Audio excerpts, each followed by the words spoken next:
وبركاته. السلام عليكم ورحمة الله وبركاته.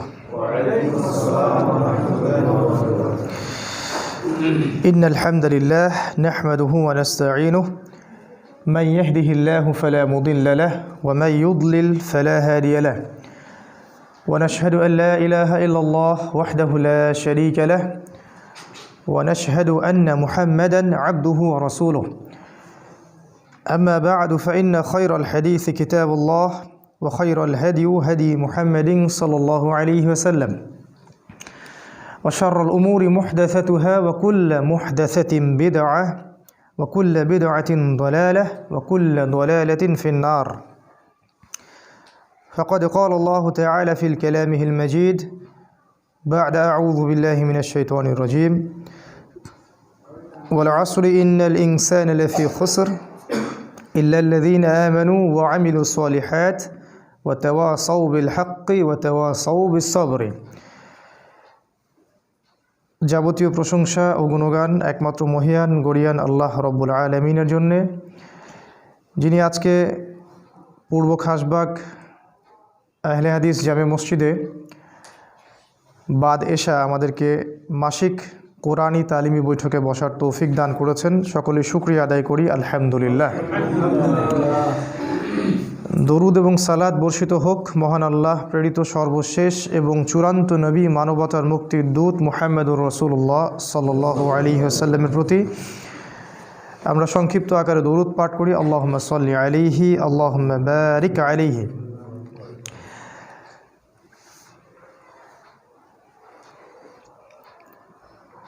আজকে এই সংক্ষিপ্ত সময়ের মধ্যে ইনশাআল্লাহ আমরা কোরআনের একটি ছোট্ট সূরাকে নিয়ে কথা বলবো।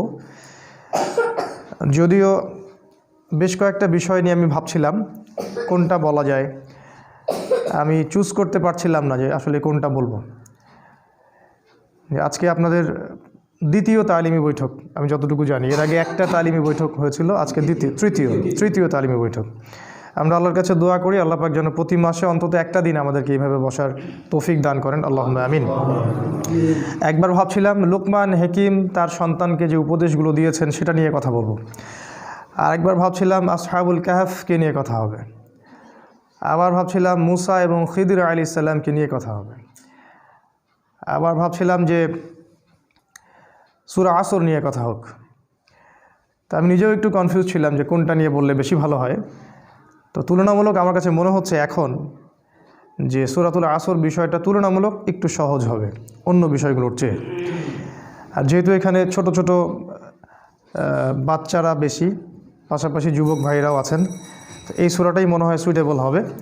আল্লাহ পাক আমাদেরকে শুনে বুঝে আমল করার তৌফিক দান করুন, আল্লাহুম্মা আমিন। আমরা দোয়া করি রব্বি ইশরাহ লি সাদরি ওয়া ইয়াসসির লি আমরি ওয়াহলুল উকদাতাম মিন লিসানি ইয়াফকাহু কওলি। জ্ঞান বৃদ্ধির জন্য আরেকটা দোয়া করতে পারি রব্বি জিদনি ইলমা রব্বি জিদনি ইলমা রব্বি জিদনি ইলমা। আরেকটা দোয়া করা যায় আল্লাহুম্মা ফাক্কিহনা ফিদ্দিন আল্লাহুম্মা ফাক্কিহনা ফিদ্দিন ওয়া আল্লিমনা তা'উইল আমিন ইয়া আরহামার রাহিমিন।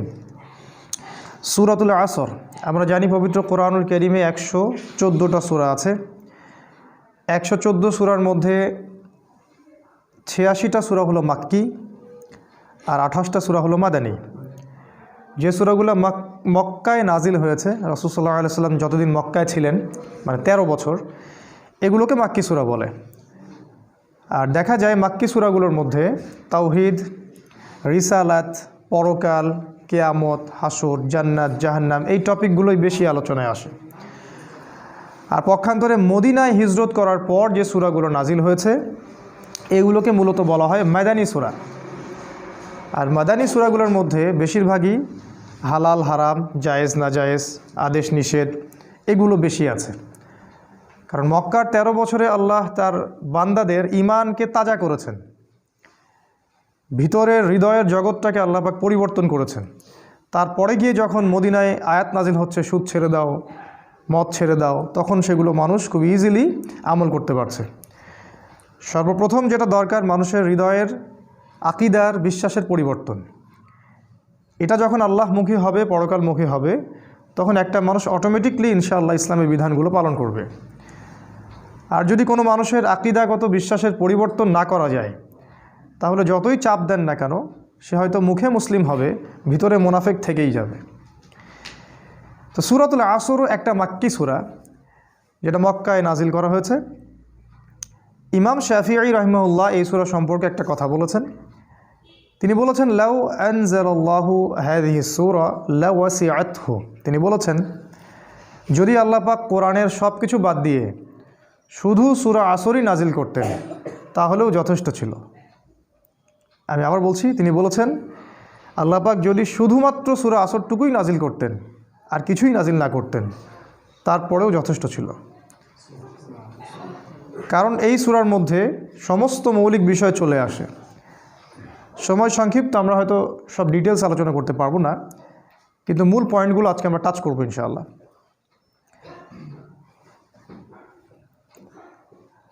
114টা সূরা আছে আমি বলেছি, প্রত্যেকটা সূরা এক একটা চূড়া। মানে আমি একদিন বলেছিলাম, যদি আপনি নারীদের সম্পর্কে জানতে চান, ইসলামে নারীর অধিকার কি, ইসলামে মেয়েদের কতটুকু সম্মান দেওয়া হয়েছে, কোন কোন জায়গায় নারীরা যেতে পারবে, কোন কোন জায়গায় পারবে না, নারীদের সম্মান কোথায়, মর্যাদা কোথায়, এগুলো যদি জানতে চান আপনাকে সূরা নিসা পড়তে হবে। নারীদের সূরা, সূরা নিসা এর উপরে উঠলে আপনি বুঝতে পারবেন নারীদেরকে ইসলাম কোথায় রেখেছে। নারীদেরকে ইসলাম কোথায় রেখেছে এটা শোনার জন্য মিডিয়ায় যাওয়া যাবে না, তাহলে তারা আমাদেরকে ভুল তথ্য দিবে। আমাদেরকে আল্লাহ এবং তার রাসূলের উৎসের দিকে আসতে হবে। সূরা নিসা, সূরা নূর, সূরা আহজাব এগুলো আপনাকে জানাবে নারীদের মর্যাদা কোথায়। আবার আপনি যদি জিহাদ সম্পর্কে জানতে চান, ইসলামে জিহাদ কি, কেন করতে হয়, কার বিরুদ্ধে করতে হয়, কখন করতে হয়, আপনাকে পড়তে হবে সূরাতুত তাওবা। সূরাতুত তাওবা। আপনি যদি জানতে চান রাষ্ট্রের পররাষ্ট্রনীতি কেমন হবে, রাষ্ট্রের সংবিধান কেমন হবে, কিভাবে আমরা দেশ চালাবো, আপনাকে সূরা পড়তে হবে সূরা আনফাল। আপনি যদি হিস্ট্রি পড়তে চান, ইতিহাস, একদম ইতিহাস আদম আলাইহিস সালাম থেকে শুরু করে মুহাম্মদ সাল্লাল্লাহু আলাইহি সাল্লাম পর্যন্ত আপনাকে এই পুরো ইতিহাস পড়তে হলে পড়তে হবে সূরা হুদ, সূরা শুআরা, এই সূরাগুলো পড়তে হবে। যদি জানতে চান বনু ইসরাইলদের সম্পর্কে পড়তে হবে সূরা বনী ইসরাইল। যদি জানতে চান শেষ জামানায় আপনি কিভাবে চলবেন তাহলে পড়তে হবে সূরা কাহফ। এরকম এক একটা সূরা আপনাকে এক একটা রেজাল্ট দিবে। যদি আপনি উপন্যাস পড়তে পছন্দ করেন তাহলে আপনাকে পড়তে হবে সূরা ইউসুফ, সবচেয়ে সেরা উপন্যাস। এরকম সূরাতুল আসর, আসর মানে সময়, ইতিহাসের শুরু থেকে নিয়ে কিয়ামত পর্যন্ত এই সময়ে সময়ে কারা সফল আর কারা ব্যর্থ এটা জানতে হলে আপনাকে সূরা আসর পড়তে হবে। ইতিহাসের শুরু থেকে নিয়ে পৃথিবীর শেষ দিন পর্যন্ত কারা ক্ষতির মধ্যে আছে আর কারা ক্ষতি থেকে মুক্ত, এইটা বুঝতে হলে আপনাকে পড়তে হবে সূরাতুল আসর। আর পড়া মানে আমি বুঝাচ্ছি না রিডিং পড়া, পড়া মানে আমি বুঝাচ্ছি লিকাউমি ইয়াতাফাক্কারুন। আল্লাহ পাক বলেছেন কোরআন সেই সম্প্রদায়ের জন্যে যারা চিন্তা ভাবনা গবেষণা করে। কোরআন কোনো সাধারণ মানুষদের জন্য নয়। আল্লাহ পাক বলেছেন কোরআন একটা কিতাব ওই সব সম্প্রদায়ের জন্য লিকাউমি ইয়াতাফাক্কারুন, যারা গভীর গবেষণা চিন্তা ভাবনা করে তাদের জন্যে। কোরআন তাদের জন্য নয় যারা হালুয়া রুটি সেমাই খায় বাসায় গিয়ে ঘুমিয়ে যায়, তাদের জন্য কোরআন নয়। তো আল্লাহ রাব্বুল আলামিন সময়ের একটা সূরা নাজিল করেছেন, সময়ের চূড়া, সময়ের সূরা। টাইম, এর উপরে উঠবেন, অতীতকে দেখতে পারবেন, ভবিষ্যৎকে দেখতে পারবেন, বর্তমানকে দেখতে পারবেন। তাহলে উঠতে হবে সূরা আসরের উপরে। শুরু করি, বিসমিল্লাহির রহমানির রহিম। আল্লাহ পাক বলেছেন ওয়ালা আসরি। ওয়াও মানে হচ্ছে শপথ, কসম। ওয়াওয়ের দুটো অর্থ হয় আরবিতে, একটা হলো এবং, একটা হলো কসম। কখন এবং কখন কসম? যখন দুইটা ক্লজ, অ্যারাবিক গ্রামারে, ইংলিশ গ্রামারে আমরা যেটা বলি ক্লজ, বা দুইটা অংশ, এই দুইটা অংশের মধ্যে জয়েন্ট দিতে হবে, তখন ওয়াও জবর ওয়া মানে হলো এবং। যেমন ইল্লাল্লাযীনা আমানু, তারা নয় যারা ঈমান এনেছে, ওয়া আমিলুস সলিহাত, এবং সৎ আমল করেছে। এখানে ওয়া মানে হচ্ছে এবং। আবার প্রথমে যেটা আছে ওয়ালা আসরি, এই ওয়াও মানে হচ্ছে কসম বা শপথ। কোরআনে আল্লাহ পাক অনেকগুলো কসম করেছেন। ওয়া তিন, ডুমুর ফলের কসম। আমাদের দেশের ডুমুর ফল না, আবার যে ডুমুর ফল মক্কা মদিনায় পাওয়া যায়, আরবে পাওয়া যায়, কাঁচা খেতেও মিষ্টি লাগে। ওয়াত্তিন ওয়াজ্জাইতুন, জাইতুন ফলের কসম, জাইতুনের তেল দিয়ে রাসূল সাল্লাল্লাহু আলাইহি ওয়াসাল্লাম মালিশ করতে বলেছেন, উপকারী। ওয়া তুরি সিনিন, তুর পাহাড়ের কসম, সিনাই পাহাড়ের কসম, এরকম অনেক কসম আছে। ওয়াল লাইল, রাতের কসম। ওয়া দুহা, দ্বীপ্রহরের কসম। ওয়াল ফজর, ফজরের কসম। ফজরের কসম করে আল্লাহ বলেছেন ফজর, সকাল, ফজর নিঃশ্বাস ছাড়ে। অসাধারণ একটা আয়াত, ফজর নিঃশ্বাস ছাড়ে। আজকের এডুকেশন সিস্টেম আমাদের এটা বিশ্বাস করবে? সকাল নিঃশ্বাস ছাড়ে। কোরআন বলেছে ফজর, ফজরের সময় মালায়েকা চলে আসেন, কেরাত হয় ইমামের, তারা শোনেন। কারা কারা নামাজে আসছেন তারা লিখে রাখেন, আল্লাহর কাছে লিস্টটা নিয়ে যান, নিয়ে গিয়ে দেখান যে ফজরের জামাতে হাজির ছিল। আবার আসরের জামাতে আরেক দল ফেরেশতা আসে, তারা আবার দেখেন আসরের জামাতে কারা কারা আছে, তারা আবার ফজর পর্যন্ত থাকে। কোরআনে সূরা ফজরের মধ্যে শপথ করে বলা হচ্ছে যে ফজর নিঃশ্বাস ছাড়ে। আমাদের এডুকেশন সিস্টেম কি বিশ্বাস করবে কথাটা, যে ফজর নিঃশ্বাস ছাড়ে? তারা বল পাগলের প্রলাপ, কি বলে এগুলো, হয়তো গাল গল্প বলে।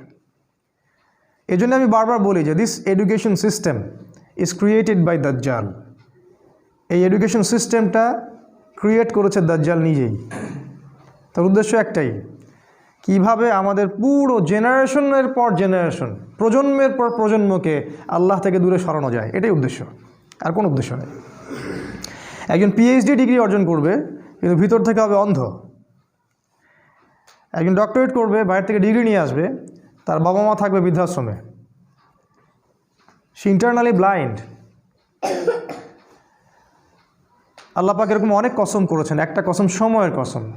সময়ের কসম আল্লাহ কেন করলেন সেটা বলার আগে বলছি, আল্লাহ যে কসম করলেন, আমাদের জন্যও কি কসম করার বিধান নাই? আছে। আমরা যদি কসম করি তাহলে শুধু আল্লাহর নামেই করতে হবে। কারণ একটা হাদিসে রাসূল সাল্লাল্লাহু আলাইহি ওয়াসাল্লাম বলেছেন, মান হালাফা বিগাইরি ইসমিল্লাহ ফাকাদ কাফারা, যে ব্যক্তি আল্লাহ ছাড়া অন্য কারো নামে কসম করলো সে কুফরি করলো। আমরা যখন কসম করব অবশ্যই আল্লাহর নামেই কসম করতে হবে। ছোটোবেলায় আমরা শিখেছিলাম আল্লাহর কসম করতে হয় না, এই জন্য আমরা মায়ের কসম করতাম, বাবার কসম করতাম। এখন আমরা দেশের কসম করি, মাতৃভূমির কসম করি। তা আল্লাহ বলেছেন কসম করতে হবে শুধুমাত্র আল্লাহরই, অন্য কারো না। তবে আল্লাহ রাব্বুল আলামিন তার সৃষ্টির কসম করেন, যেমন রাত দিন, ফজর, ডুমুর ফল, কোরআন, চাঁদের, সময়ের ইত্যাদি। সময়ের কসম করার অর্থ কী? সময়ের কসম আল্লাহ পাক কেন করছেন? আল্লাহ পাক যখন কোনো কিছুর কসম করছেন বুঝতে হবে ওই বিষয়টা অত্যন্ত গুরুত্বপূর্ণ। এটা বোঝার জন্য খুব বেশি বুদ্ধির দরকার নাই। আল্লাহ পাক তো সহজে কোনো বিষয়ের কসম করবেন না। আর কোরআন নাজিল করার সময় আল্লাহ পাক খুবই ইকোনমিক্যাল। কোন দিকে? শব্দ চয়নের ক্ষেত্রে আল্লাহ পাক অতিরিক্ত কোনো শব্দই চয়ন করতে চাচ্ছেন না, যেটা দরকার সেটা নাজিল করছেন। অহেতুক কোনো শব্দ কিন্তু কোরআনে নাই। কোরআন এমন একটা কিতাব যেটার একটা শব্দ দিয়ে একটা জাতির ইতিহাস বলা হয়েছে। সিরিয়াসলি, সূরা কাহফের মধ্যে একটা শব্দ আছে। জুলকারনাইন বাদশা যাচ্ছেন একদিকে, একটা কওমকে দেখতে পেলেন যে কওমের সূর্যের আলো থেকে বাঁচার কোনো বুদ্ধি ছিল না। তারা জানতো না কিভাবে সূর্যের আলো থেকে নিজেদেরকে রক্ষা করতে হবে। আল্লাহ ভালো জানেন এই জায়গাটা কোথায়। আল্লাহ পাক শুধু বলেছেন ক্যাযালিকা, ওরা এরকমই ছিল, ব্যাস এতটুকুই। ওই সম্প্রদায়টা এমনই ছিল বলে আল্লাহ পাক অন্য প্রসঙ্গে চলে গেছেন। একটা ওয়ার্ড দিয়ে একটা সম্প্রদায়ের কথা বলেছেন আল্লাহ পাক। শব্দ আল্লাহ পাক অহেতুক চয়েস করবেন না। তাই সময়ের শপথ কেন করলেন? 3টা কারণে করতে পারেন, শর্ট করে বলছি। একটা হলো, অবশ্যই আমাদেরকে চোখে আঙ্গুল দিয়ে দেখিয়ে দেওয়া হচ্ছে যে আমাদের জীবনের সবচেয়ে গুরুত্বপূর্ণ জিনিস সময়।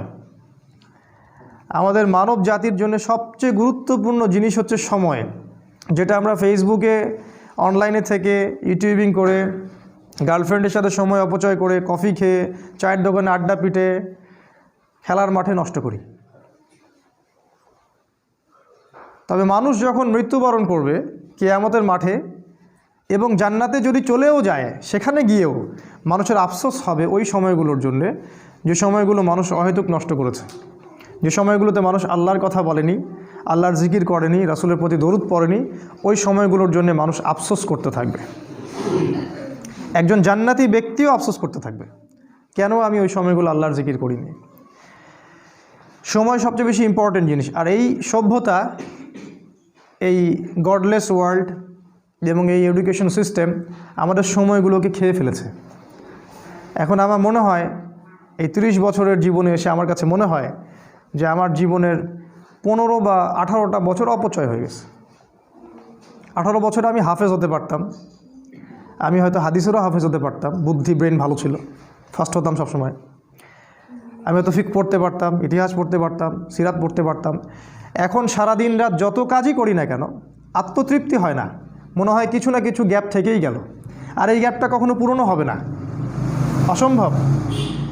তাই যারা 40 বছর 50 বছর বয়সে তাস খেলছে, টিভি দেখতেছে, আড্ডা পিটাচ্ছে, এদেরকে দেখলে বুঝেই আসে না যে এই বয়সে কিভাবে সেটা করতে পারে। একটা বারও কি চিন্তা হয় না যে আমার হায়াত কমে আসছে, আমি পৃথিবীতে আর হয়তো বেশি দিন থাকবো না। সুবহানাল্লাহ, সময়ের কসম, আল্লাহ পাক সময়ের কসম করে আমাদেরকে সময়ের দিকে দৃষ্টি দিতে বলছেন, সময় সম্পর্কে সচেতন হতে বলছেন। দেখেন, মানুষ সারা জীবনে অনেক কষ্ট করে ঠিকই, কষ্টের পর কষ্ট সহ্য করে, একটা চাকরির জন্যে, একটা জমির জন্যে, একটা ভালো জব, স্ট্যাটাস, টাকা, সিকিউরিটি, বাড়ি গাড়ি, বউ বাচ্চা, এগুলোই তো। এগুলো ছাড়া আর কিচ্ছু নাই, এগুলো ছাড়া কিন্তু কিচ্ছু নাই, সব এগুলোই। এগুলোর পিছনে সারা দিন রাত মানুষ প্রচণ্ড পরিশ্রম করে, মানুষ কিন্তু প্রচণ্ড পরিশ্রম করে।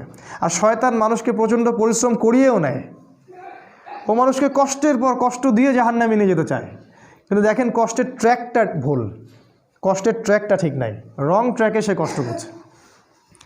এই যে আমাদের ছেলেমেয়েরা পড়াশোনা করছে, নার্সারিতে ভর্তি হচ্ছে 5 বা 6 বছর বয়সে, 25 বছর পর্যন্ত ঘাড়ে ব্যাগ থাকবেই, অনার্স মাস্টার্স করতে করতে 25 হয়ে যাবে বয়স। এই লম্বা সময়ে সে কোরআন শিখবে না, জেনারেল এডুকেশনের কথা বলছি, কোরআন A to Z শিখবে না, হাদিস শিখবে না, ফিকহ শিখবে না, ইতিহাস শিখবে না, সে ইসলামের যে রাসূলের জীবনী সেটা শিখবে না, সাহাবীদের জীবনী শিখবে না, এগুলো কিছুই শিখবে না। 25 বছর পর্যন্ত সে কষ্ট করবে। আমরা যখন জেনারেল লাইনে পড়তাম, আমাদেরকে এক একটা কবিতা, এক একটা গল্প এমনভাবে পড়ানো হতো, একদম ভেজে ভেজে খাওয়াই দেওয়া হতো আর কি। রবীন্দ্রনাথের কবিতা, নজরুলের কবিতা, জীবনানন্দ দাশের কবিতা, শেক্সপিয়ারের গল্প, তারপরে আপনার মাইকেল মধুসূদন দত্তের কবিতা। অবশ্য এখানে ইসলামপন্থী কারো কবিতা ছিল না। আপনার কাছে যদি মনে হয় এই পুরো প্ল্যানটা এমনি এমনি হয়ে গেছে, আপনি বোকার স্বর্গে বাস করছেন, এর পিছনে একটা মাস্টার মাইন্ড আছে। এই পুরো প্রসেসটা একদিনে হয়নি, এটাকে সাজানো হয়েছে, ঢেলে সাজানো হয়েছে, যাতে করে আমাদের প্রজন্মের বা প্রজন্ম ইসলাম থেকে দূরে সরে যায়, তাদের জীবনের বড় একটা সময় নষ্ট হয়ে যায়। সময়ের কসম করেছেন আল্লাহ, এটা একটা কারণ, সময়ের প্রতি মূল্যায়ন করা। সেকেন্ড কারণ হচ্ছে আল্লাহ পাক অতীতের দিকে তাকাতে বলছেন আমাদের দিকে, অতীতের দিকে। সময়ের কসম করে আল্লাহ পাক আমাদেরকে বুঝাচ্ছেন যে অতীতের দিকে তাকিয়ে দেখো, সময়ে সময়ে যারাই আল্লাহর বিধানকে অস্বীকার করেছে, আল্লাহ পাক তাদেরকে এই দুনিয়াতেও লাঞ্ছিত করেছেন, পরকালেও যন্ত্রণাদায়ক শাস্তি দিয়েছেন। আল্লাহ পাক সময়ের কসম করে আমাদেরকে হিস্ট্রি পড়তে বলছেন, ইতিহাস। অতীতের দিকে তাকাও, দেখো আদম আলাইহিস সালাম থেকে শুরু করে এই পর্যন্ত একই সুন্নাত, আল্লাহর সুন্নতের মধ্যে কোনো পরিবর্তন নাই। ওয়ালান তাজিদা লিসুন্নাতিল্লাহি তাবদীল, আল্লাহ বলেছেন আমার সুন্নাত, আমার স্টাইলে কোনো পরিবর্তন পাবে না। যাদের কাছেই আল্লাহর হেদায়েত এসেছে, যারা স্বীকার করে নিয়েছে, আল্লাহ পাক তাদেরকে দুনিয়ায় সাফল্য দিয়েছেন, পরকালেও সাফল্য দিয়েছেন। আর যারাই আল্লাহর বিধানকে অস্বীকার করেছে, আল্লাহ পাক দুনিয়াতে শাস্তি দিয়েছেন, পরকালেও শাস্তি দিয়েছেন। যেমন নূহ আলাইহিস সালামের কওম, আল্লাহ পাক ডুবিয়ে দিলেন। আদ জাতি প্রচণ্ড শক্তিশালী, নারিকেল গাছের সমান সমান একটা মানুষ, এর চেয়েও বড়, পাহাড়ের মধ্যে বাসা করে থাকে, আল্লাহ পাক ওদেরকে ঝড় দিয়ে উড়িয়ে দিলেন। শুআয়ব আলাইহিস সালামের কওম খুবই দাপটের জাতি, ওদের অপরাধ ছিল মানুষকে অন্যায়ভাবে মারতো। আমাদের ওই যে রিমান্ডে নিয়ে যেটা করে ওইটা করতো আর কি, রিমান্ডে নিয়ে গেলে যে পিটানটা পিটায়, এইগুলো তারা সমাজে মানুষকে পিটাইতো আর কি। একজন মানুষ দোষী, দোষ তো প্রমাণ হয়নি, মারা যাবে। ধরেন একজন মানুষ খুনের কারণে বন্দী হয়েছে, প্রমাণ হয়েছে কি এখনও? আপনি মারতে পারেন না তো, মেরে আপনি জবানবন্দি নিতে পারেন না, ইসলামে হারাম। চলছে এগুলো, কে বুঝাবে? শুআয়ব আলাইহিস সালামের কম এই কাজটা করতো। আরেকটা কাজ করতো, মাপে কম দিত আর মানুষের সম্পদ লুট করতো। আমাদের এই যে ব্যাংকিং সিস্টেমের মতো, মানুষকে কলা ঝুলায় টোপ দেয়, একটা বাড়ির দাম 10 লাখ টাকা, আমরা আপনার পক্ষ থেকে বাড়িটা কিনে দিব, কিন্তু আপনাকে 10 লাখের জায়গায় 30 লাখ দিতে হবে। কারণ অতিরিক্ত যে 20 লাখ দিতে হবে এটার জন্য আমরা আপনাকে 20 বছর সময় দিচ্ছি। আর আমরা বলি হ্যাঁ তাই তো 20 বছর সময় পাওয়া যাবে, 30 লাখ অল্প অল্প করে দিব কিস্তি স্টাইলে, সমস্যা তো নাই কিছু। এই কলা ঝুলাই দিয়ে আপনার সম্পদ তারা লুটে নিল। সুদ। আরেকটা যে পেপার মানি, কাগজের টাকা। আমি তো বললাম যে আমরা সোনা নিয়ে ওদের ব্যাংকে যাই, ওদেরকে সোনা দিয়ে ডলার নেই। শুআয়ব আলাইহিস সালামের কওম এরকম কাজ করতো, আল্লাহ পাক ভূমিকম্প দিয়ে ধ্বংস করেছেন ওদেরকে, ভূমিকম্প দিয়ে। সময়ের দিকে তাকায় দেখেন, সামুদ জাতি এরকম শক্তিশালী ছিল, আল্লাহ পাক ওদেরকে বজ্রপাত দিয়ে ধ্বংস করেছেন। ফেরাউন পৃথিবীতে এমন একজন মানুষ যে মনে করতো আমি আল্লাহ, আনা রব্বুকুমুল আ'লা, আমি ছাড়া তোমাদের মহান কোনো রব নাই। আল্লাহ পাক ওকে পানিতে ডুবাই দিলেন। এখানে একটা ঘটনা আছে, অনেকদিন বলা হয়নি, বলতে চাচ্ছিলাম। ফেরাউন যখন ডুবছিল তখন কিন্তু সে ঈমান এনেছিল, এটা কি জানেন? ফেরাউন যখন ডুবছিল তখন কিন্তু সে ঈমান নিয়ে আসছিল। ফেরাউন যখন ডুবছে ওর সেনাবাহিনী সহ, তখন জিবরাইল অন্যান্য ফেরেশতারা চলে আসছেন, কারণ মৃত্যু হবে, এখন জান কবজ করা হবে। এবং যারা পাপী ওদের জান কবজের সময় ওদেরকে চেহারার মধ্যে মারা হয়, প্রচণ্ড জোরে জোরে পিটানো হয়, থাপ্পড় দেওয়া হয়। ওরা দেখতে পারে, আমরা দেখতে পারবো না। তো জিবরাইল আলাইহিস সালাম তাকে কাদা ছুটছিলেন, কাদা নিয়ে তার মুখে ছুটছিলেন। তো ওই সময় ফেরাউন বলেছিল যে আমানতু বিরব্বি হারুন ওয়া মূসা, আমি হারুন এবং মূসার রবের প্রতি ঈমান নিয়ে আসলাম। আল্লাহ পাক তখন বলছেন আল-আন, এখন, আল ইয়াউমা নুনাজ্জিকা ফি বাদানিকা, আজকে তোমার এই দেহকে আমি সংরক্ষণ করব, লিতাকুনা আয়াত, যাতে করে তুমি নিদর্শন হও তোমার পরবর্তী জাতিদের জন্য। কিন্তু জিবরাইল আলাইহিস সালাম বলেছেন একটা হাদিসের মধ্যে, হাদিসে কুদসির মধ্যে, যে ওই সময় জিবরাইল আলাইহিস সালামও ভয় পাচ্ছিলেন, যে কারণ সে তওবা করছে, যদি আল্লাহ পাক এই সময় তার তওবা কবুল করে নেন আর তিনি যে ওকে মারছেন, যদি আল্লাহ পাক এই জন্য তাকে ধরেন। এই জন্য জিবরাইল আলাইহিস সালামও ভয় পাচ্ছিলেন। আল্লাহ পাকের রহমত এত প্রশস্ত, আল্লাহ চাইলে ওই সময় যদি তাকে মাফ করে দিতেন। জিবরাইল আলাইহিস সালাম বলছেন, যেদিন থেকে ফেরাউন বলেছে আনা রব্বুকুমুল আ'লা, ওই দিন থেকে আমি ওকে ঘৃণা করি, ওই দিন থেকে আমি ওয়েট করতেছি কখন সে মরবে, আমি আযাব দিব। তো এই যে ফেরাউন, সেও সময় স্রোতে হারায় গেল, নমরুদ হারায় গেল। এখনকার এই যুগের ফেরাউনরাও হারায় যাবে, এই যুগের নমরুদ যারা তারাও হারায় যাবে, কোনো কিছুই সময়ের মধ্যে টিকে থাকবে না। সময়ের কসম করে আল্লাহ পাক বলছেন, এই যে হিস্ট্রি দেখো, শিক্ষা নেওয়া। আরেকটা উদ্দেশ্য হতে পারে সময়ের, সেটা হলো যে এই যে আমরা যে সময় বসবাস করছি আখিরুজ্জামান, শেষ জামানে, এই শেষ জামানের যে সময়, এই সময়টার প্রতি আল্লাহ পাক বেশি গভীর দৃষ্টি দিতে বলছেন, কারণ এটা হচ্ছে ইতিহাসের সবচেয়ে ইম্পর্ট্যান্ট টাইম। কারণ এখানে এমন এমন কিছু ঘটনা ঘটবে যা পৃথিবীর ইতিহাসে কখনো ঘটেনি। কীরকম? একদিন সাহাবীরা বসে আছেন, রাসূল সাল্লাল্লাহু আলাইহি ওয়াসাল্লাম আসলেন, এসে বললেন তোমরা কী নিয়ে কথা বলছো? সাহাবীরা বললেন আমরা কিয়ামত নিয়ে কথা বলছি। রাসূল সাল্লাল্লাহু আলাইহি ওয়াসাল্লাম বললেন শুনে রাখো, 10টা আলামত না দেখা পর্যন্ত কিয়ামত হবে না। নাম্বার 1 দাজ্জাল, নাম্বার 2 ইয়াজুজ আর মাজুজ, নাম্বার 3 ঈসা আলাইহিস সালামের আগমন, নাম্বার 4 দাব্বাতুল আরদ, জমিন থেকে অনেকগুলো প্রাণী বের হবে। 5 নাম্বার আর দুখান, ধোঁয়া, সারা পৃথিবী ধোঁয়ায় ছেয়ে যাবে। 6 নাম্বার, 6, 7, 8 সম্ভবত 3টা ভূমিকম্প, 3টা বড় বড় ভূমিকম্প হবে পৃথিবীর পূর্ব, পশ্চিম এবং মাঝখানে। আরেকটা হচ্ছে পশ্চিম দিক থেকে সূর্য উঠবে। আর সর্বশেষটা হচ্ছে ইয়েমেন থেকে আগুন বের হবে, এই আগুনটা মানুষকে তাড়িয়ে নিয়ে আসবে আরাফার মাঠের দিকে। রাসূল সাল্লাল্লাহু আলাইহি ওয়াসাল্লাম বলছেন 10টা আলামত না দেখা পর্যন্ত কিয়ামত হবে না। এগুলো মেজর আলামত। এই জন্য এই সময়টা, শেষ যুগের এই শেষ সময়টা বেশি ইম্পর্টেন্ট। এখানে এমন কিছু ঘটনা ঘটবে যেটা ইতিহাসে কখনো ঘটেনি। দাজ্জাল কখনো বের হয়নি, ইয়াজুজ আর মাজুজ এর আগে বের হয়নি, সূর্য কখনো আগে পশ্চিম দিক থেকে উঠে নাই, ধোঁয়ায় সারা বিশ্ব ছেয়ে যায়নি, জমিন থেকে বড় বড় জানোয়ার বের হওয়া শুরু হয়নি এখনো। এমনও হাদিস আছে যে ওরা মানুষের সাথে কথা বলবে।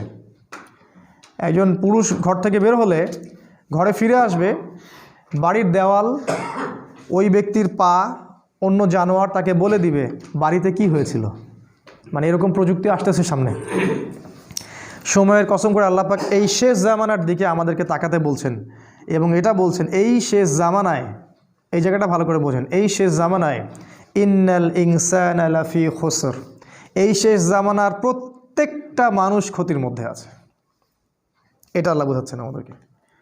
আখিরুজ্জামানের প্রত্যেকটা মানুষ, ক্ষতির মধ্যে আছে। ইন্নাল ইনসানা লাফি খুসর, নিশ্চয়ই, ইন্না মানে নিশ্চয়ই, আল ইনসান মানে মানুষ, লা মানে আবার অবশ্যই, ফি মানে মধ্যে, আর খুসর মানে ক্ষতি। শাব্দিক অর্থ হয় নিশ্চয়ই মানুষ অবশ্যই ক্ষতির মধ্যে আছে। আখিরুজ্জামান এমন একটা জামান, এমন একটা যুগ, যে যুগের কোনো মানুষ ক্ষতি থেকে বাইরে নয়। যতই দাড়ি টুপি পাগড়ি আর জুব্বা থাকুক না কেন, সে ক্ষতি থেকে বাইরে নয়। যে মনে করবে সে ক্ষতি থেকে বাইরে, সে বোকার স্বর্গে বাস করছে। রাসূল সাল্লাল্লাহু আলাইহি ওয়াসাল্লাম কি বলেননি, আখিরুজ্জামানের একটা ব্যক্তি খুঁজে পাওয়া যাবে না যে সুদ থেকে মুক্ত থাকতে পারবে? তিনি কি বলেননি এই জামানার সবচেয়ে বেশি হবে মেয়েরা, এবং মেয়েরা নগ্ন হয়ে বাইরে ঘুরবে। মুমিন ভাই, মুমিন স্বামী তাকে বাড়িতে রাখতে পারবে না, সে দায়ুসে পরিণত হবে, কিছু করতে পারবে না। শেষ জামানায় দাজ্জাল এবং তার সেনাবাহিনীরা এমনভাবে সারা বিশ্ব শাসন করবে, এদের গ্রিপ থেকে মুমিন বের হতে পারবে না। সবচেয়ে বড় হাদিসটা হচ্ছে শেষ জামানায় মুমিনের হাতে জ্বলন্ত কয়লা রাখা যেমন, ঈমান ধরে রাখাটা ওই রকম হবে। নিজেকে প্রশ্নগুলোর উত্তর পাওয়া যাবে আমাদেরকে সবাইকেই, যে আমরা যে ইসলামটা ফলো করছি আর কি, এটা কি হাতে কয়লা ধরার মতো কি না?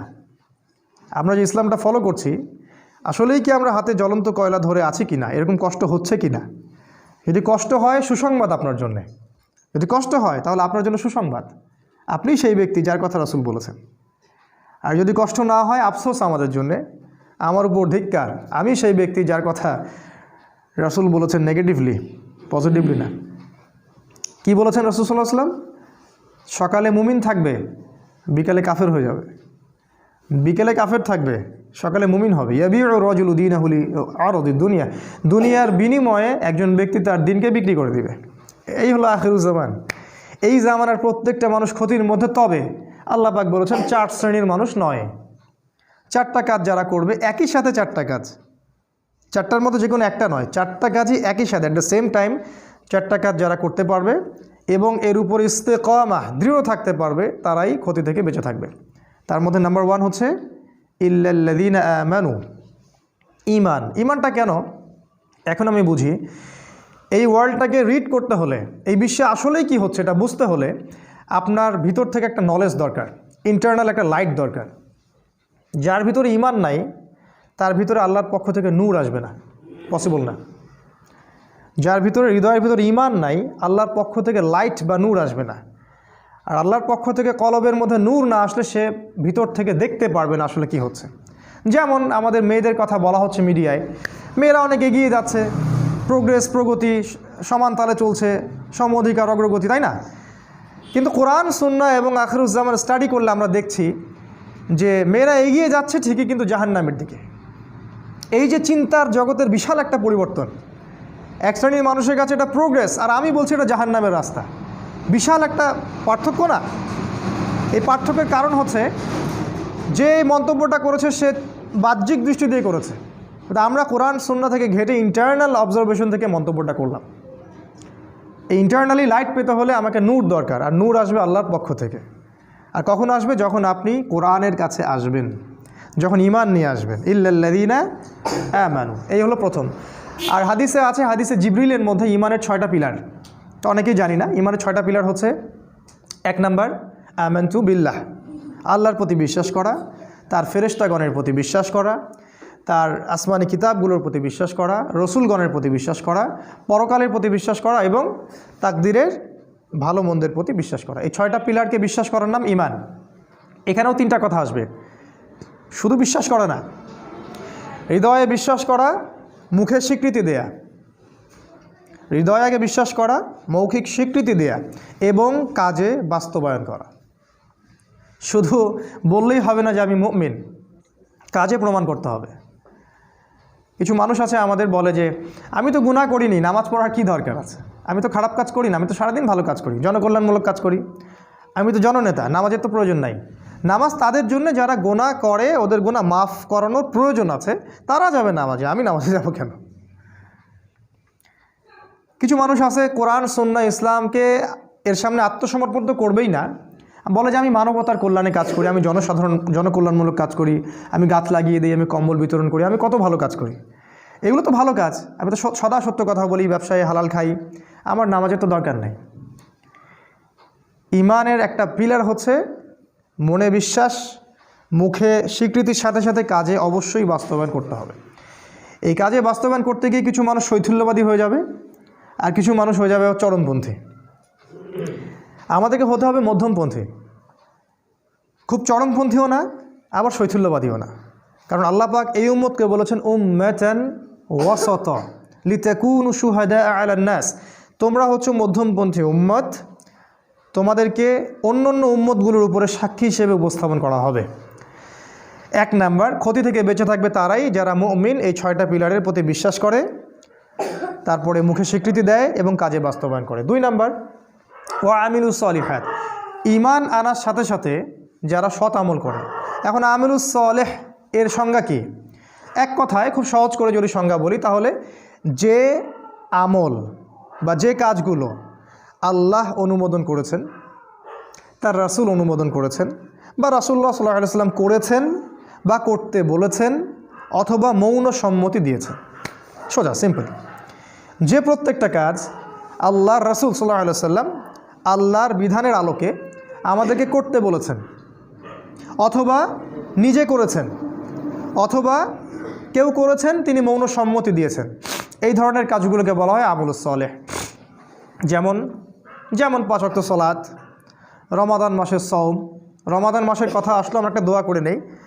আল্লাহুম্মা, বলুন আমার সাথে, আল্লাহুম্মা বাল্লিগনা ফি রমাদান ওয়া বারিক লানা ফিহি, আমিন। অর্থ হচ্ছে আল্লাহ আমাদেরকে রমাদান পর্যন্ত পৌঁছে দিন এবং সেখানে বরকত দিন। রমাদানের আগ থেকেই রাসূল সাল্লাল্লাহু আলাইহি ওয়াসাল্লাম এই দোয়াটা করতেন, আল্লাহ আমাদেরকে রমাদান পর্যন্ত পৌঁছে দিন এবং সেখানে বরকত দিন। এবং আল্লাহ পাক আমাদের জীবনে রমাদানের সংখ্যা বাড়িয়ে দিন, আল্লাহুম্মা আমিন। যেটা বলছিলাম, আমল সালেহের মধ্যে আছে সালাত, আছে সওম, ফরজের কথা বলছি, আছে যাকাত, সামর্থ্য হলে যাকাত দিবেন, সামর্থ্য হলে হজ করবেন, উমরা করবেন, সদা সত্য কথা বলা, পিতামাতার খেদমত করা, আল্লাহর বিধানের উপর দৃঢ় থাকা, সুন্নাহ অনুযায়ী জীবন গড়া, এই প্রত্যেকটা কাজই আমল সালেহ। এমনকি বাথরুমে যদি কেউ প্রবেশ করে এবং প্রবেশ করার সময় যদি কেউ এই দোয়াটা পড়ে, বিসমিল্লাহ আল্লাহুম্মা ইন্নী আউযু বিকা মিনাল খুবসি ওয়াল খাবাইস, এই টয়লেট করার কাজটাও তার আমল সালেহ। টয়লেট করার সময় বের হওয়ার পরে যদি সে বলে গুফরানাকা, অথবা একটা দোয়া আছে আলহামদুলিল্লাহিল্লাযী আযহাবা আনিল আযান ওয়া আফানি, এই কথাগুলো যদি বলে সেটাও আমল সালেহ। স্ত্রী সহবাস করবে কেউ, স্ত্রী সহবাস করা, স্ত্রীকে চুমু খাওয়া, এটাও আমল সালেহ। স্ত্রীর হাত ধরে বসে থাকা আমল সালেহ। স্ত্রীর হাত ধরে চাঁদ দেখতে যাওয়া, তার সাথে গল্প করা, সময় কাটানো আমল সালেহ। স্ত্রী সহবাস করার আগে কেউ যদি দোয়া পড়ে, বিসমিল্লাহ আল্লাহুম্মা জান্নিবনা শাইতান ওয়া জান্নিবিশ শাইতান মা রাযাকতানা, তার সহবাসটার জন্য সে নেকি পাবে, সেক্স করলে নেকি পাবে। সাহাবীরা অবাক হয়ে জিজ্ঞাসা করলেন, এটাও নেকির কাজ? আল্লাহ রাসূল বললেন, এই কাজটা যদি তুমি স্ত্রী ছাড়া অন্য কারোর সাথে করতা, তাহলে কি সেটা জেনা হতো না, গুনাহ হতো না? সাহাবীরা বললেন, হ্যাঁ হতো। যদি তাই হয় তাহলে স্ত্রীর সাথে করলে ওটা নেকিও হবে। ইসলামের মতো সহজ রিলিজিয়ন কোথাও পাবেন না। খেতে বসেছেন, খাবেন, খিদা লাগছে, এই জন্য খাবেন, বিসমিল্লাহ বললেন, খাওয়া শুরু করলেন, প্রথম লোকমার সাথেই বললেন আলহামদুলিল্লাহ। আল্লাহ পাক বলছেন আল্লাহ ওই বান্দার প্রতি সন্তুষ্ট হয়ে যান, আমল সালেহ। কোরআন তেলাওয়াত করছেন, আমল সালেহ, প্রতি হরফে 10 নেকি পাচ্ছেন। জিকির করছেন, সুবহানাল্লাহ আলহামদুলিল্লাহ, আমল সালেহ। সারাদিন আপনি যদি রাসূলের স্টাইল ফলো করেন, সকাল থেকে নিয়ে একদম ঘুমানো পর্যন্ত, ঘুমাবেন, ঘুম তো রেস্ট, ঘুমানোর আগে একটু ওযু করলেন, বা ওযু সম্ভব না আপনি দোয়াগুলো পড়লেন, পরে ফু দিলেন, সূরা বাকারার শেষ 2 আয়াত পড়লেন, বিসমিল্লাহ আল্লাহুম্মা বিইসমিকা আমুতু ওয়া আহইয়া, পরে ঘুমিয়ে গেলেন। পুরো ঘুমটা আপনার আমল সালেহ। ওই ঘুমের মধ্যে যদি আপনি স্বপ্ন দেখেন, স্বপ্নে আপনি জেনা করতেছেন, ওটার জন্য কোনো দোষ নাই, ওটার জন্য কোনো দোষ নাই, মাফ হয় না স্বপ্ন অনেক সময়, ওটার জন্য কোনো গুনাহ নাই, কারণ আপনি দোয়া পড়ে ঘুমিয়েছেন, শয়তান আপনাকে ডিস্টার্ব করেছে। এরকম প্রতিটা কাজ, যেই কাজগুলো রাসূল সাল্লাল্লাহু আলাইহি ওয়াসাল্লাম করেছেন বা করতে বলেছেন, অথবা মৌন সম্মতি মানে সম্মতি দিয়েছেন, ঠিক আছে করতে পারো, সেগুলো আমল সালেহ। আরেকটা জিনিস আছে, একই সাথে আল্লাহ এবং তার রাসূল যে কাজগুলো করতে নিষেধ করেছেন,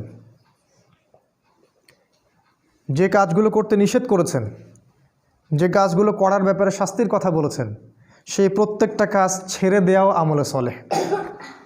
যেমন রাসূল বলেছেন যে শিরিক করো না, শিরিক না করা আমল সালেহ। সুদ খেও না, সুদ যে আপনি খাচ্ছেন না এটাই আমল সালেহ।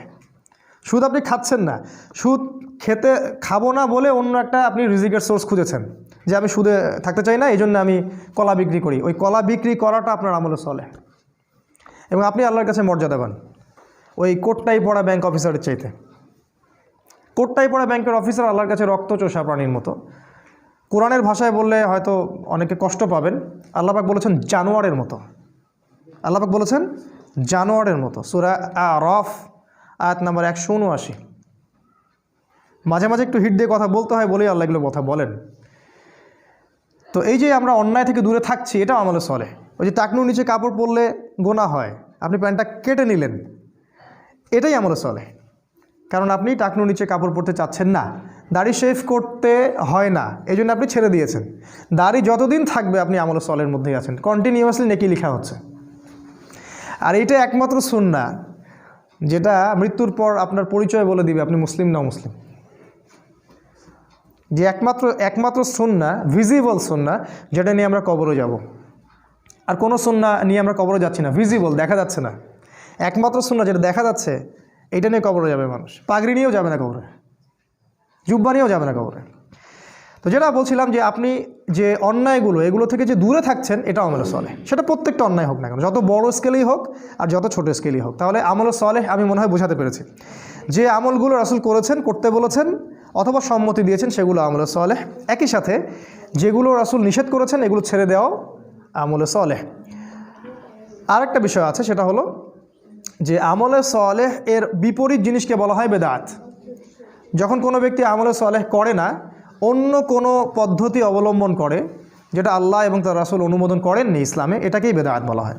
এটা সংখ্যার ক্ষেত্রে হতে পারে, সময়ের ক্ষেত্রে হতে পারে, এটা পদ্ধতির ক্ষেত্রে হতে পারে। যেমন দরুদ পাঠ করাটা ইবাদত, কিন্তু মিলাদ মাহফিলের স্টাইলে দরুদ পড়াটা বেদাত।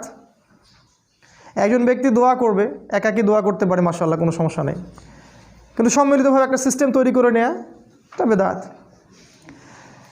একজন মানুষ ধরেন রোজা রাখবে, ভালো কাজ, এটা একটা নির্দিষ্ট দিনকে বেছে নিল যে এই দিনে আমি 1000 রাকাত নামাজ পড়বো, আর এই দিনে আমি হালুয়া রুটি খাবো, আর এই দিনে রোজা রাখবো, সিস্টেমটা বেদাত। অর্থাৎ আমলে সালেহ এর বিপরীতটাই কিন্তু বেদাত। আমলে সালেহ এর পরিণাম জান্নাত, বেদাতের পরিণাম কিন্তু জাহান্নাম। আল্লাহ পাক আমাদেরকে হেফাজত করুন। এই হলো 2 নাম্বার, ঈমান এবং আমলে সালেহ। আর দুটো আছে, শর্ট করে দিচ্ছি। 3 নাম্বার ওয়াতাওয়াসাউ বিল হক, তারা ক্ষতি থেকে বেঁচে থাকবে শেষ জামানায় যারা নিজেরা আগে হকের উপরে থাকে, নিজেরা আগে হকের উপরে দৃঢ় থাকে, পাহাড়ের মতো, খিদির আলাইহিস সালামের মতো। ওই যে পাহাড়ে পাথরের উপর বসেছিলেন, রকের উপরে, নিজেরা দৃঢ় থাকে এবং এরপরে অন্যদেরকে হকের দিকে ডাকে, এরা ক্ষতি থেকে বেঁচে থাকবে। যারা ঈমান এনেছে, এরপর আমলে সালেহ করছে, এখন মাশাআল্লাহ পরিবার গঠন করে ফেলেছে, নিজের যোগ্যতা হয়ে গেছে, নিজে হকের উপর আসে মাশাআল্লাহ, এবার মানুষকে সে হকের দিকে ডাকছে। কারণ ডাকার কাজটা তো স্কুল বয়দের কাজ না, এটা স্কলারদের কাজ। কারণ যদি আমরা দাওয়াত দেওয়ার যোগ্যতা অর্জন না করি, তাহলে আমি মানুষকে ভুল পথে দাওয়াত দিব। সিম্পল। আমি যদি ইংরেজির প্রফেসর হতে চাই, আমাকে ইংরেজির উপর আরও বড় ডিগ্রি নিতে হবে, তারপরে আমাকে ক্লাস নিতে হবে। তাই আমরা নিজেরা যদি আগে এগুলোর উপর স্টিল থাকি, তারপরে আমরা যখন মানুষকে দাওয়াত দিব, যোগ্যতা অর্জন করব, জ্ঞান অর্জন করব, তখন মানুষ সঠিক পথের দিকে আমরা ডাকতে পারবো।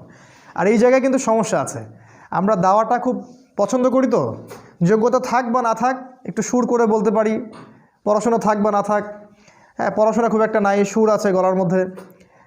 সারা দেশব্যাপী দাওয়াতি কাজ করা হচ্ছে, অসংখ্য মানুষ জিকিরের নামে প্যান্ডেলে উঠে লাফাচ্ছে, অসংখ্য মানুষ ইসলামের নামে দলীয় তাকলিদে যাচ্ছে, অসংখ্য মানুষ জিহাদের নামে জঙ্গিবাদে যাচ্ছে। প্রত্যেকটা জায়গায় সমস্যা সৃষ্টি হচ্ছে। কারণ কি? কারণ যে দাওয়াত দিচ্ছে সে জানে না আসলে সঠিকভাবে দাওয়াত দেওয়ার ম্যাথোডোলজিটা কি। কোথা থেকে শিখব? আল্লাহর রাসূল থেকে শিখব, অন্য কারো কাছে যাওয়ার দরকার নেই। শুধু রাসূল সাল্লাল্লাহু আলাইহি ওয়াসাল্লামের জীবনের দিকে তাকাবেন, জীবনের কোন জায়গায় কোন অবস্থায় তিনি কিভাবে দাওয়াত দিয়েছেন, ব্যাস। জীবনের কোন সিচুয়েশনে তিনি কেমন করে দাওয়াত দিয়েছেন। মক্কায় তিনি মূর্তির সামনেও নামাজ পড়েছেন 13 বছর, তখন মূর্তি ভাঙার মতো সিচুয়েশন ছিল না।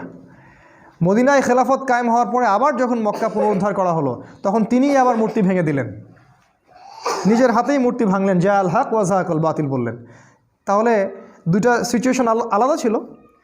দায়ীকে বুঝতে হবে তার যোগ্যতা কতটুকু, তাকে কোন সিচুয়েশনে কি বলা যাবে কি বলা যাবে না, কোন দিকে মানুষকে ডাকতে হবে, কোন সময়ে কোন দিকে দাওয়াত দিতে হবে।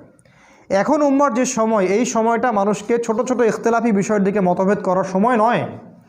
এখন আমরা এমন একটা সময়ে আছি যে আমরা এন্ড টাইম, শেষ সময়ের দিকে যাচ্ছি, যখন সারা বিশ্ব একত্রিত হয়ে আমাদের বিরুদ্ধে প্রোপাগান্ডা চালাচ্ছে।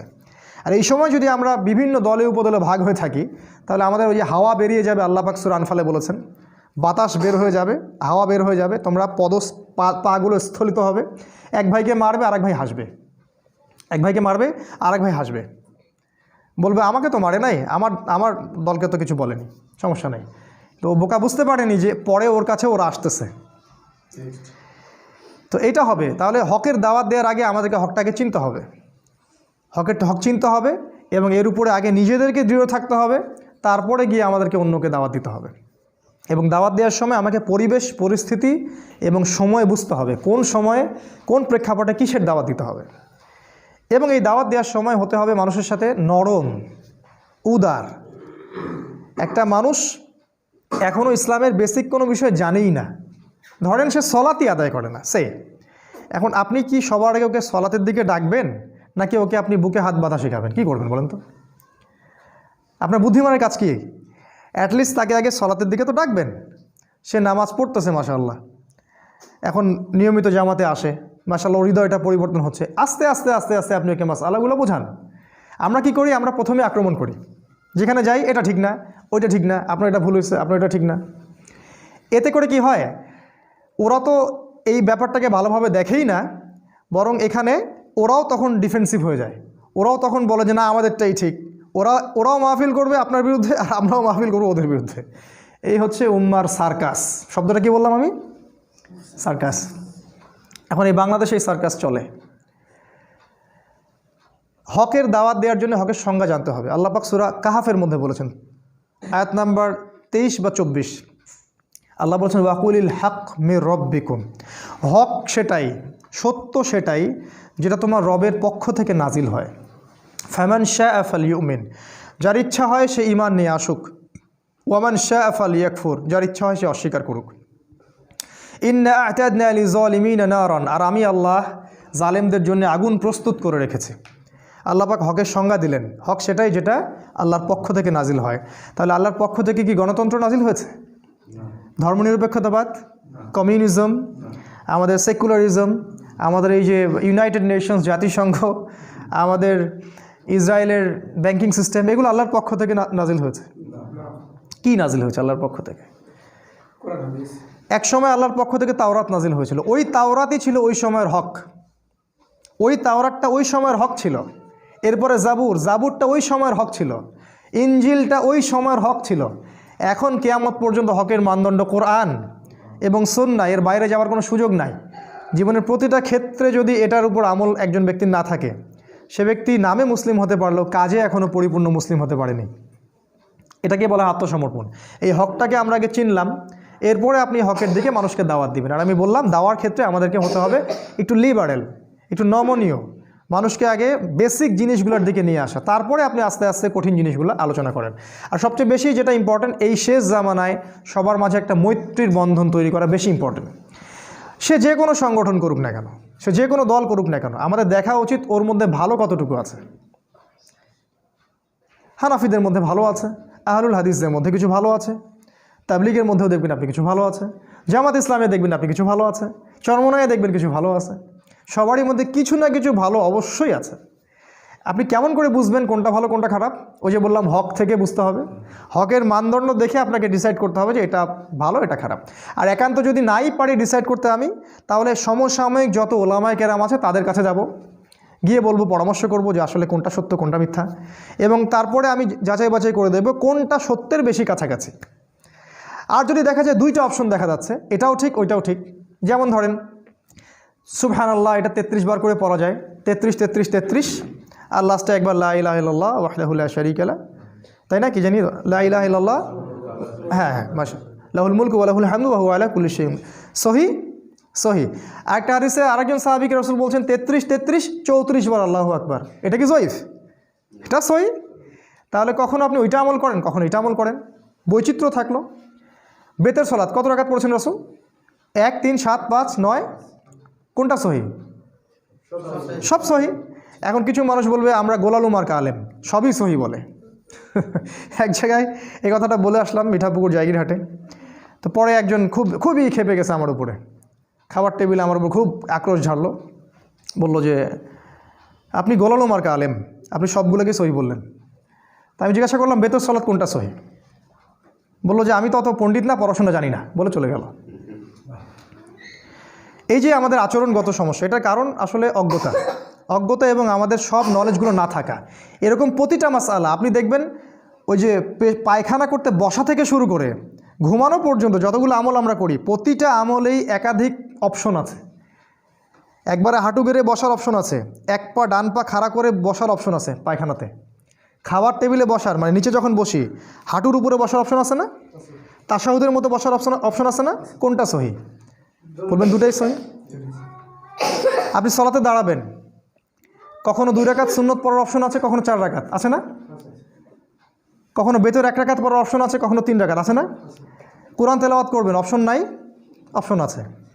আপনি যে কোনো সুন্নার দিকে যান, ঘুমাবেন, ঘুমানোর সময় অনেক দোয়া, কোনটা সহি?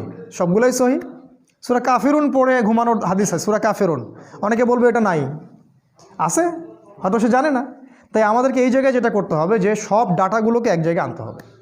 যদি আমার কাছে না থাকে আমি ওলামায়ে কেরামদের বই পড়ব, সহযোগিতা নিব, এবং সবার মাঝে ঠিক আছে ভাই আমি বুঝতে পারতেছি ওরটা হয়তো একটু দুর্বল, আমারটা বেশি সহি, আচ্ছা ঠিক আছে, সে সেটা করতেছে, করুক। আমি তাকে হিকমার সাথে একসময় বুঝাবো যে ভাই এটা চেয়ে এটা বেশি সহি, আপনি চাইলে এটা করতে পারেন, আমার কাছে এটা ভালো মনে হয়।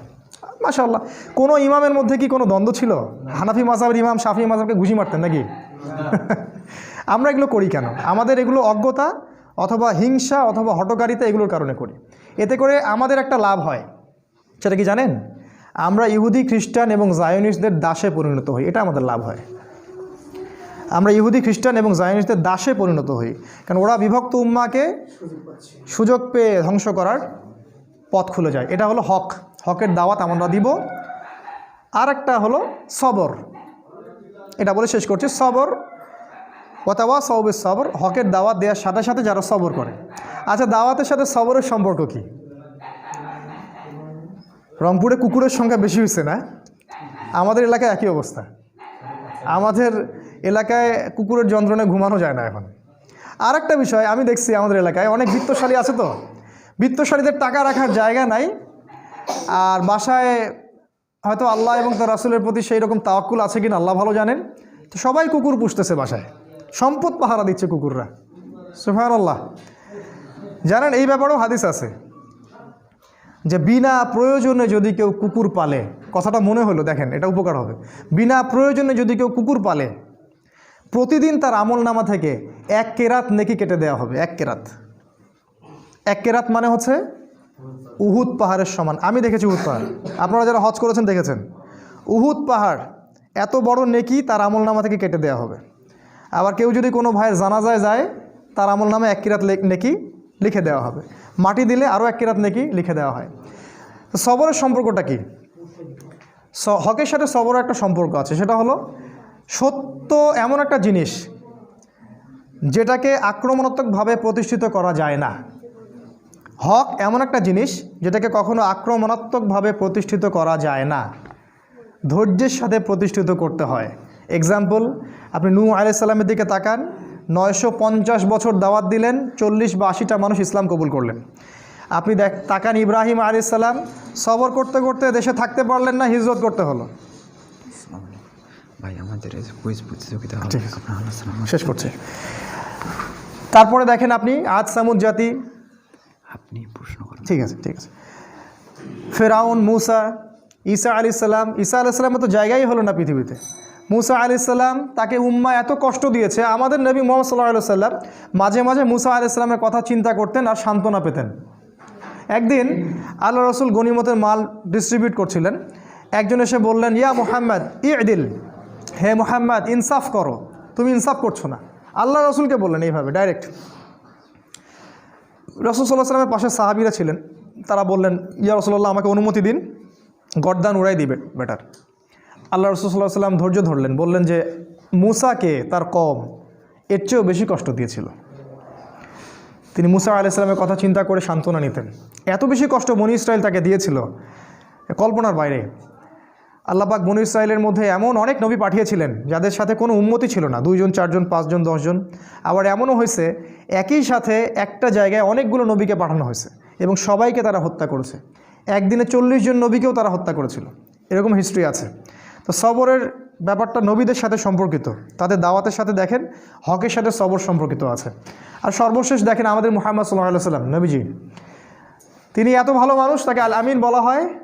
তিনি কখনো মিথ্যা বলেন না, কাউকে কষ্ট দেন না, এতিমকে ভরণ পোষণ করেন, বিধবাকে দেখেন। নবী হওয়ার পর থেকেই তার টাইটেলগুলো চেঞ্জ হয়ে গেল। তাকে বলা হচ্ছে কাযযাব, মিথ্যাবাদী, ভণ্ড, প্রতারক, ক্ষমতালোভী, তাই না, জিনগ্রস্ত, শয়তানের বলি আওড়া, এগুলো সব বলা হচ্ছে। হঠাৎ করে চেঞ্জ হয়ে গেল। তাকে 15টা গালি খেতে হচ্ছে, 14 বার তাকে হত্যা করার চেষ্টা করা হয়েছে। নিজের মাতৃভূমিতে তার থাকা হলো না, হিজরত করতে হলো, সবর করলেন। তাই এই যে হকের দাওয়াত, এর সাথে সবরটা খুব ইম্পর্টেন্ট। আমরা যেন এই হকের দাওয়াত দিতে গিয়ে অধৈর্য হয়ে না যাই এবং লিবারেল মধ্যম পন্থা অবলম্বন করি এবং সবার সাথে হৃদ্যতার সম্পর্ক তৈরি করার চেষ্টা করি, সবর করি। একদিনে কোনো কিছু পরিবর্তন হবে না, একদিনে কখনো কোনো কিছু পরিবর্তন হবে না। একটা সুন্দর গঠনমূলক পদ্ধতিতে দীর্ঘস্থায়ী একটা পরিকল্পনা করলে হয়তোবা কোনো ফলাফল পাওয়া যাবে। আল্লাহ রাব্বুল আলামিন, আজকে সময় শেষ হয়ে গেছে, আমি শর্ট শেষ করলাম। আল্লাহ পাক আমাদেরকে শেষ জামানার এই সূরাতুল আসরের উপরে আমল করার তৌফিক দান করুন। এখানে যে বিষয়গুলো আছে এক বাক্যে বলছি যে আল্লাহ পাক সময়ের কসম করে আমাদেরকে সময়ের গুরুত্ব বুঝিয়েছেন, অতীত থেকে শিক্ষা নিতে বলেছেন, শেষ জামানার দিকে বেশি ফোকাস করতে বলেছেন। তিনি বলেছেন শেষ জামানার বেশিরভাগ মানুষই ক্ষতির মধ্যে আছে, তবে তারা নয় যারা ইমানদার, ইমান এনেছে এবং একই সাথে সৎ আমল সম্পাদন করেছে এবং এর সাথে তারা হকের উপর প্রতিষ্ঠিত ছিল, অন্যকেও হকের দাওয়াত দিয়েছে এবং সর্বশেষ যারা ধৈর্যের উপদেশ দিয়েছে পরস্পরকে। এই গুণগুলো আল্লাহ পাক আমাদেরকে অর্জন করার তৌফিক দান করুন, আল্লাহুম্মা আমিন।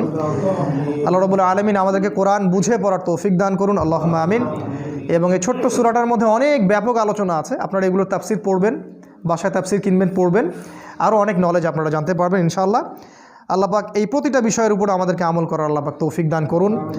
আমাদের কোরআনের আলোয় আল্লাহ পাক আমাদেরকে আলোকিত করুন, আমাদেরকে ইমান আনার মতো আনার তৌফিক দান করুন, আমলে সালেহ বেশি বেশি করার তৌফিক দান করুন, হকের উপর থাকার তৌফিক দান করুন, দাওয়াত দেওয়ার তৌফিক দান করুন এবং সবর বা ধৈর্য ধরার আল্লাহ পাক তৌফিক দান করুন, আল্লাহুম্মা আমিন। এই বলে আমি আমার আজকের বক্তব্য শেষ করছি। আর শেষ করার আগে আজকে যে বক্তব্যটা হলো এর উপর একটা কুইজ হবে। এই কুইজটার